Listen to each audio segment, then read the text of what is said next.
Hello बच्चों। तो आज मैं जेईई एडवांस का नेक्स्ट क्वेश्चन लेकर आया हूँ। ये जेईई एडवांस 2009 का क्वेश्चन है। ठीक है, ये बहुत अच्छा क्वेश्चन तो नहीं बोल सकते हैं, ये डेटा बेस्ड क्वेश्चन है। ठीक है, तो समझे इस तरह का क्वेश्चन को कैसे करना होता है और एक एक करके हम लोग सारे क्वेश्चन देखेंगे जेईई एडवांस का। मैं 2005 से क्वेश्चन उठाया हूँ। ठीक है, तो इसी तरह से ईयर वाइज आगे हम लोग चलते जाएंगे। 2025 तक का इलेक्ट्रोकेमिस्ट्री का सारे क्वेश्चन एक एक करके यहाँ पे देखेंगे। ठीक है, चलिए तो आप वीडियो देखते रहें। और जैसे इस क्वेश्चन की अगर बात करें तो इस क्वेश्चन में बोला गया है for the reduction of NO3- in aqueous solution E not is 0.96 volt. NO3- का E नॉट वैल्यू दिया हुआ है। ठीक है, कह रहा है values of E naught for some metal are given below. कुछ मेटल का E नॉट वैल्यू दिया हुआ है, जो मेटल यहाँ पे है, जैसे वैनेडियम का दिया है, आयरन और गोल्ड और मरकरी, इन सारे का दिया हुआ है। ठीक है, अगला कह रहा है the pairs of metal that is are oxidized by NO3- ion in aqueous solution। कह रहा है वो मेटल का पेयर बताइए जो ऑक्सीडाइज हो रहा हो NO3- आयन से एक्वस सॉल्यूशन में। ठीक है, तो देखो ध्यान से समझो, यहाँ पे हमें बोला है कि NO3- आयन से वो पेयर ऑफ मेटल बताओ जो क्या हो रहा है, ऑक्सीडाइज हो रहा है। तो सबसे पहली बात कि NO3- का स्टैंडर्ड रिडक्शन पोटेंशियल दिया हुआ है, कितना दिया है, 0.96। ठीक है, तो आपने पढ़ा होगा कि स्टैंडर्ड रिडक्शन पोटेंशियल की वैल्यू,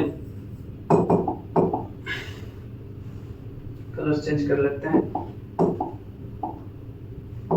आपने पढ़ा होगा कि स्टैंडर्ड रिडक्शन पोटेंशियल की वैल्यू जैसे जैसे बढ़ती है, ठीक है, मतलब जिस मेटल का या जिस स्पीशीज का स्टैंडर्ड रिडक्शन पोटेंशियल की वैल्यू ज्यादा होती है, ठीक है, उसका होता है क्या, रिडक्शन। उसका क्या होता है, रिडक्शन हो जाता है। ठीक है, और जिसका स्टैंडर्ड रिडक्शन पोटेंशियल की वैल्यू कम होता है उसका होता है ऑक्सीडेशन। ये तो आप लोगों को पता होगा, है ना।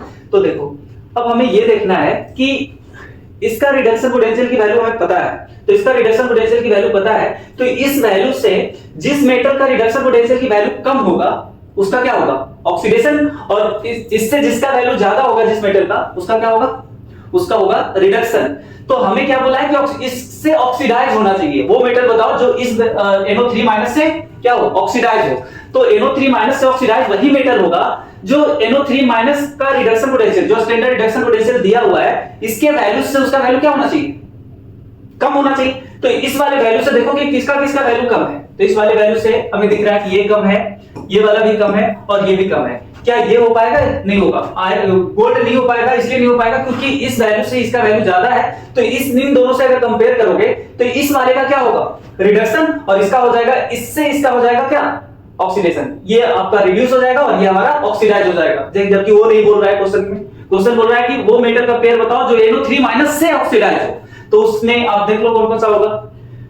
तो ये तीनों मेटल हो जाएंगे। तो आप देखो इसमें मोर देन 1 कैरेट हो सकता है क्योंकि इजार की बात किया है। तो आप देखो वेनेडियम एंड मरकरी, ये तो हो गई, ठीक है, मरकरी एंड आयरन ये भी हो जाएगा, और ये mercury and iron and gold ये नहीं हो पाएगा क्योंकि गोल्ड की बात हो रही है यहाँ पे। ठीक है, ये दोनों हो जाएंगे, आयरन और वेनेडियम ये भी हो जाएगा। ठीक है, तो इसमें मोर देन 1 कैरेट है। तो आपका क्या आंसर हो जाएगा इसमें, A, B एंड D। ठीक है, आंसर आपका होगा A, B एंड D। ठीक है, ये आपका आंसर होगा। चलो ठीक है, थैंक यू। फिर इसी तरह से आगे हम लोग एक एक करके क्वेश्चन देखते रहेंगे, है ना। चलिए, थैंक यू।